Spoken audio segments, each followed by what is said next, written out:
Hello everyone and welcome to this edition of Bogart on Movies. We have a wonderful show for you, including a look at the first big summer blockbuster, Man of Steel. And for our classic pick, we'll look to Cary Grant, again paired with Alfred Hitchcock in North by Northwest. For my pick, it's the Sergio Leone crime epic, Once Upon a Time in America. The long version, of course. And as usual, we couldn't do without Carla's Campy Pics and your emails. A lot to get to, so let's get going. Summer is always the time for the big blockbuster releases, and the first biggie this year is Man of Steel.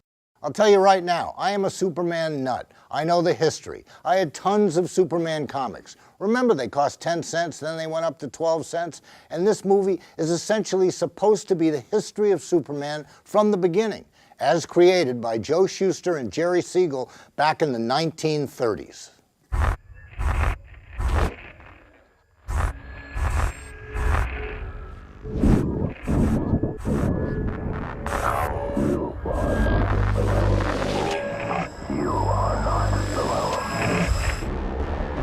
My name is General Zod. I have journeyed across an ocean of stars to reach you. Your world has sheltered one of my citizens. He will look like you, but he is not one of you.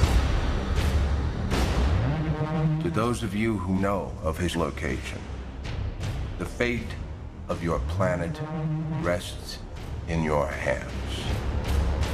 To Kal-El, I say this. Surrender within 24 hours, or watch this world suffer the consequences. And you know what? The script is pretty close to the actual story, and I like that. No need to make big changes here. It's worked pretty well since Action Comics #1 in 1938, and director Zack Snyder does a terrific job of making this a visually exciting movie experience. It's massive in scope, and it's jam-packed with over-the-top, big CGI. Check out this sequence between Superman and General Zod.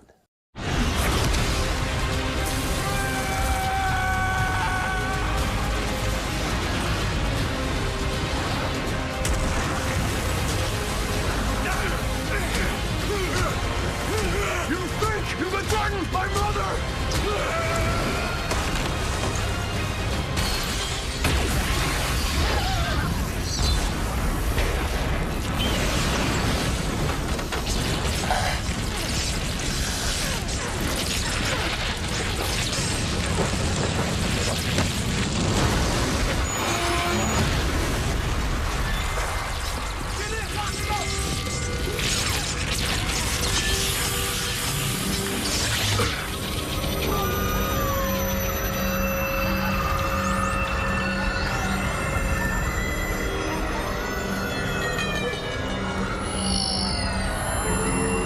What have you done to me? My parents taught me to hone my senses on. Focus on just what I wanted to see. Without your helmet, you're getting everything. And it hurts, doesn't it? And you've got Henry Cavill, who is a perfect Superman. He looks like a superhero. He's studly and he's handsome just like me. Just like you'd expect Superman to be. He may turn out to be the best Superman of all, although Christopher Reeve was terrific. And that's right, that was Kryptonian nutcase General Zod, back from 1980's Superman 2. Again the villain here, and this time played by go-to evil guy Michael Shannon. And the rest of the cast. Amy Adams as Lois Lane, Kevin Costner and Diane Lane as Jonathan and Martha Kent, Lawrence Fishburne as Perry White, and Russell Crowe as Jor-El, played by Marlon Brando in the first Superman movie. All here do a fine job. Now the movie's a bit chaotic and it could use some humor. Next time I hope we see more of the Clark Kent side. But this one's a visual feast. The flying sequences are fantastic. And hello, it's entertaining. A great job in restarting the Superman franchise. I give it a 3.5. We Superman fans hope there's more to come. Up, up, and away.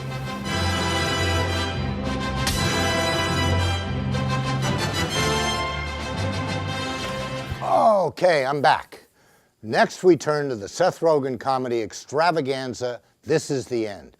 It was written and directed by Rogen and Evan Goldberg, and I have to confess, I was just waiting for it to be awful. But lo and behold, it wasn't. What the? Come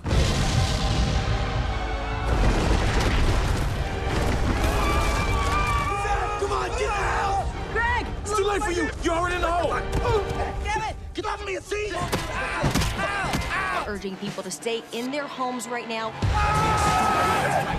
Looting, rioting. For all we know, the Lakers could have just won, and that's the reason why all this is happening. I think it's the apocalypse. It's all in here. And he opened the bottomless pit. The sinkhole, every single time I turn on the news, sinkhole in South America, a bunch of South Americans getting sucked into the ground. Sinkhole in Maya. We got 12 bottles of water, 56 beers, Nutella, CT Crunch, a Milky Way. Can I have that Milky Way? No, you can't have the Milky Way. It's my special food. I like it. I want some of the Milky Way. I'd be pretty bummed if I don't at least get a bite of the Milky Way. What you want, son? This is my game. This is my lane. Get out of the way. What you want, hun? What the hell? Oh my God! Emma Watson showed up. Give me everything you have to drink! There are 6 of us. You cannot rob us. Oh, yeah. That was Emma Watson. The story's about a group of actors all playing themselves who go to James Franco's house for a big party.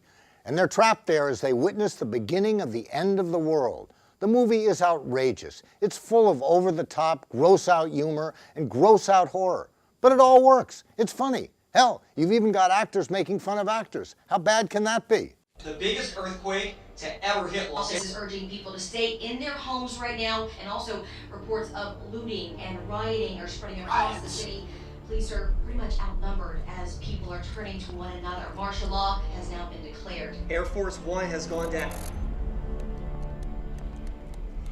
It's gone, guys. So I think we should probably go back to your place, eh? What are you talking about, man? No way. I'm not leaving here. I don't want to die at James Franco's house. We need to stay here until they start rescuing people, A okay? huge earthquake happens. Who do they rescue first? Actors. Famous people. They'll get Clooney, Sandra Bullock, me. If there's room, you guys will come. The point is that we're all gonna get out of this first. Franco, Rogen, and Canadian actor Jay Baruchel, Craig Robinson, Jonah Hill, Chris Mintz-Plasse, and Pineapple Express vet Danny McBride, they all play themselves, and they are funny. And there are appearances by everyone from Channing Tatum and Emma Watson to Rihanna, Jason Segel, and a hilarious Michael Cera. And that's what this movie is really about, funny. Now, sometimes it seems the actors are just ad-libbing away. Some of the humor and the horror is, as I said, over-the-top gross at times. But if that kind of stuff is okay with you, go see the movie. As I've said, it's funny, and it gets 4 stars from me. Who doesn't like funny?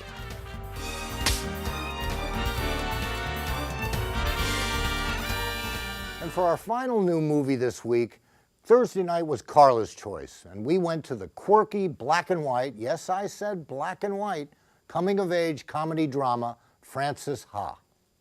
Tell me the story of us. Again? We are going to take over the world. You'll be this awesome publishing mogul. And you'll be this famous modern dancer.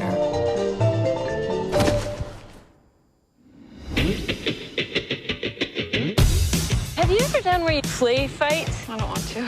Oh, it's super fun. When's it going? Oh my God, stop it! Damn it! Oh, sorry, you have to like fight back. Stop it! I said stop! Oh, sorry.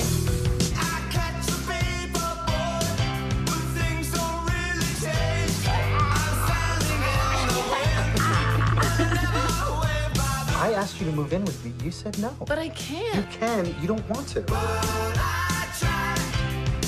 What do you do? It's kind of hard to explain. Because what you do is complicated? Because I don't really do it. Where? Bathroom. Really? We're still doing this?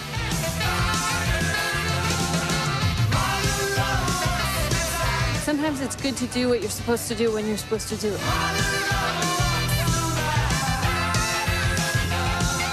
This movie's about a lot of things. It's about a girl trying to make it in New York, about becoming a woman, about responsibility, and about friendship. Not new themes, but this go around you're treated to a fantastic performance by Greta Gerwig, and she is a treat.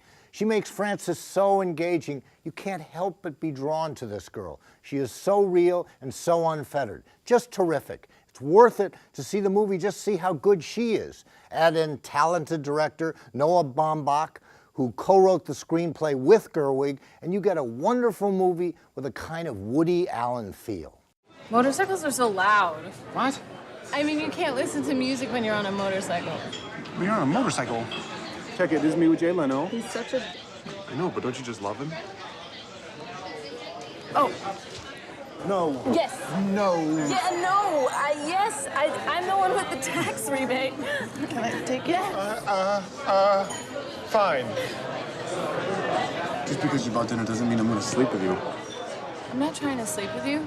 No, I was pretending to be a liberated woman. Oh, I got it. Thanks for paying. That's very sweet. You're a lady. I'm sorry, but the card didn't go through. Do you have another card? Now, it's not perfect. The supporting cast was good, not great. The screenplay was somewhat meandering, and sometimes Frances gets a bit too exuberant. But in the end, it doesn't matter. Gerwig and Baumbach have come up with a little gem I think you'll really like. I did. Gets a big 4 out of 5 from me. Oh, and an interesting side note. Baumbach was married to Jennifer Jason Leigh, who was named after my stepfather, Jason Robards. Baumbach left Leigh and is now dating Gerwig. Gotta love Hollywood. I'll be back in a moment with a look at a classic on Bogart on Movies.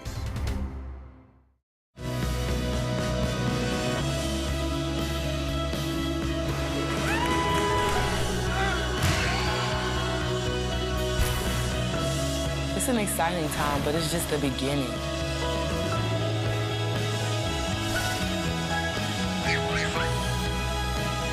I can do this. I can do anything.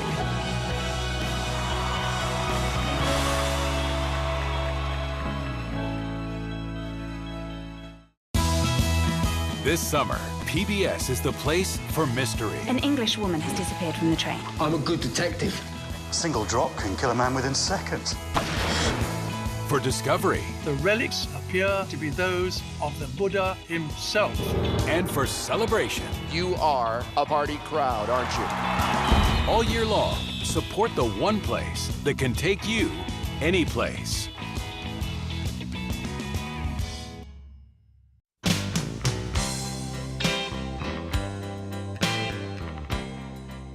For my classic pick, we turn to two men who never won an Oscar for anything. Never. It's a classic American movie. Cary Grant in Alfred Hitchcock's thriller chase film, 1959's North by Northwest. You've got to see this trailer, as Hitchcock outlines a tongue-in-cheek vacation across America. Have you planned your vacation yet? You've a choice between sand and sunburn, or mountain climbing and the Charlie horse. I find it all very enervating, but we should all have some kind of holiday. So, my suggestion is a quiet little tour, say about 2,000 miles.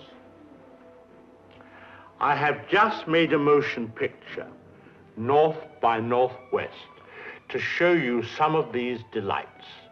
And the ideal place to start our holiday fun trip is New York, where Cary Grant can go places and do things. You don't find a tasteful little murder on every guided tour, now do you? We arrive in Chicago. We seek out culture in a great art gallery. We can't leave Chicago without a visit to the Great Plain. The people are also friendly in the great outdoors. And now for the climax of our tour, the inspiration of a great American monument, the serene nobility of Mount Rushmore. Now, how cool is that? Hitchcock at his macabre best. The movie's about ad exec Roger Thornhill, that's Grant, who's mistaken for a guy named George Kaplan and gets kidnapped. He gets away, but no one believes his kidnapping story. Eventually, he's in the proverbial wrong place at the wrong time. He's charged with murder and ends up being chased by the cops and the bad guys. I won't give away the rest of the plot, but this movie is so exciting and has one of the most iconic scenes in movie history.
Now that scene, like the whole movie, was actually filmed in California. Even the Mount Rushmore scene was a studio mock-up. The screenplay is a gem by the great Ernest Lehman. When I say great, look him up. And the movie also stars Eva Marie Saint, remember her from On the Waterfront, and some really wonderful co-stars. James Mason, 20,000 Leagues Under the Sea, Martin Landau, and Leo G. Carroll. That's right, Cosmo Topper. Oh, and look for Hitchcock at the end of the opening credits as he misses getting on a bus. Hitchcock said he wanted to make a movie that's just fun, a really great thriller/chase movie. And he's done just that. Some say this is Hitchcock's best work. I think so. Give it a look, won't you?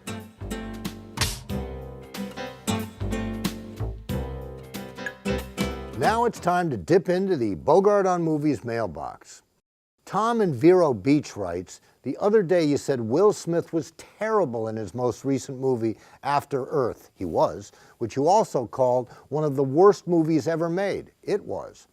Are there other acting performances or movies that would make your worst ever list? Oh, you know that, Tom. I pointed out Battlestar Galactica before, and I'll tell you that 2 movies I reviewed earlier this year are also in the running for the worst ever. Movie 43 was one, and 21 and Over the other. The difference is that those were just disgusting and stupid, but at least there was maybe a chuckle in each. After Earth wasn't even that. It was just wall-to-wall awful. Now, Sarah in Fort Lauderdale wants to know, your parents are among the finest actors ever. Have you ever had the acting bug? Would you like to be in movies?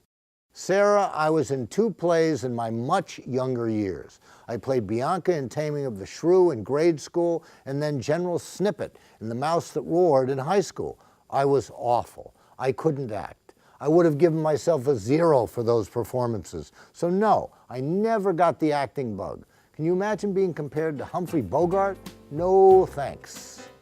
You can email me, send me your comments and questions to stevebogart@wxel.org and include your name and your hometown.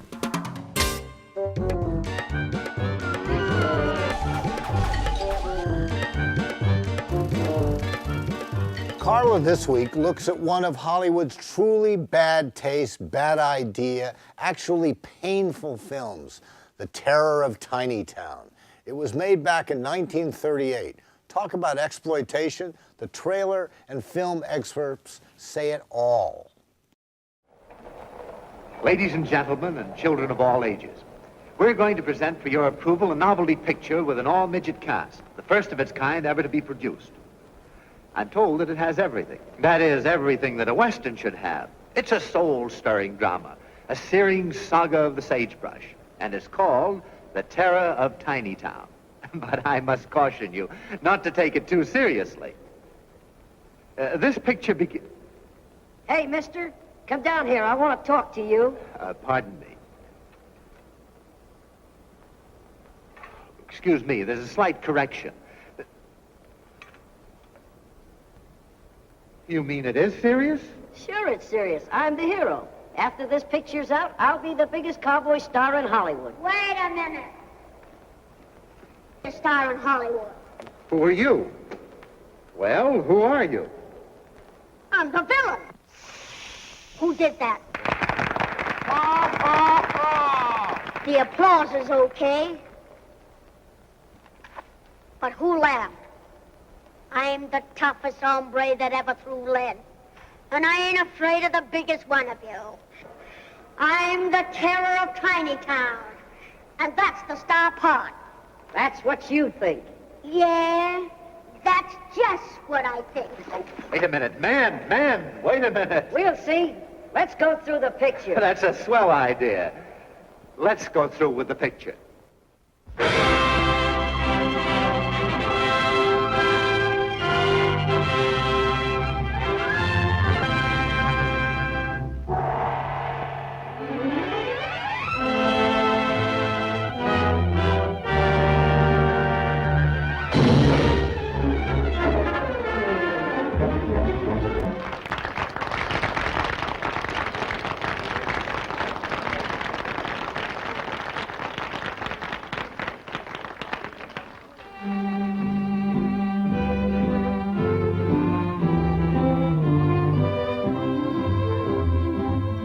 Let's go way up on the hill. Breathe and pure check and I'm chill. Instead of tumbling down into town, we'll go around talking of love.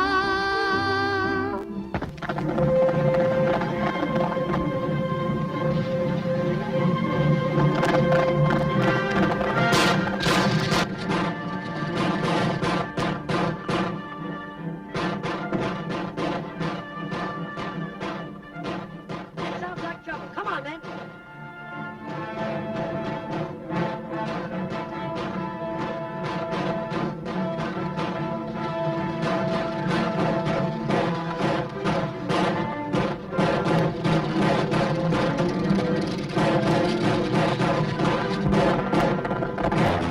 Pretty embarrassing and pretty unforgivable.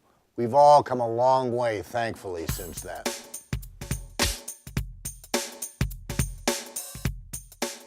So now it's time for my real hit, and we're going to go back to 1984 in an epic film many of you probably haven't seen, one that Roger Ebert described in his review as, quote, an epic poem of violence and greed, end quote. The movie is Sergio Leone's last film, Once Upon a Time in America. I'm not interested in your friends in high places, and I don't trust politicians. No, if we listened to you, we'd still be rolling drunks for a living. Are you broke? You'll carry that stink of the streets with you the rest of your life. I like the stink of the streets. It makes me feel good. I like the smell of it. It opens up my lungs. Arnon Milchan presents a Sergio Leone film starring Robert De Niro, Once Upon a Time in America. The story of friends. As boys, they made a pact to share their fortunes, Agreed. their loves, and their lives. You'll put up and you'll shut up. You hear nothing and you see nothing. Just like you did for Bugsy. You was better off you stayed in the Bronx. As men, they shared a dream. I swear to God, Noodles, you and me together, we can make it come true. To rise together from poverty to power. There they are, the four horsemen of the apocalypse. A dream they followed through 2 decades that changed the nation. You ever think of setting yourselves up in business? Oh my God! They forged an empire built on greed, violence, and betrayal. Today they ask us to get rid of Joe. Tomorrow they ask me to get rid of you. Is that okay with you? Because it's not okay with me. Open it! You want to go swimming? Yeah, let's go for a swim. We're gonna need you guys today. You're the only person that I've ever cared about. Maybe Sharky was right. Maybe I ought to just dump you. This film is without a doubt the best depiction of the Prohibition/gangster era ever made. And what a great cast. The great, and I mean great, James Woods. Just a fantastic actor. My man Bobby D, Robert De Niro. It's also got Tuesday Weld. Remember her? I do. A young Elizabeth McGovern, Joe Pesci, Treat Williams, Danny Aiello. Tremendous. And director Sergio Leone. Brilliant. His scenes, his shots, so interesting, so intricate, so involved. You can see Leone's touch in each scene. He makes you feel what it must have been like to grow up in that place in those times. He transports you to days long past. A small aside here, and this is true. Leone was asked to direct and turned down a little movie called The Godfather in order to direct this one.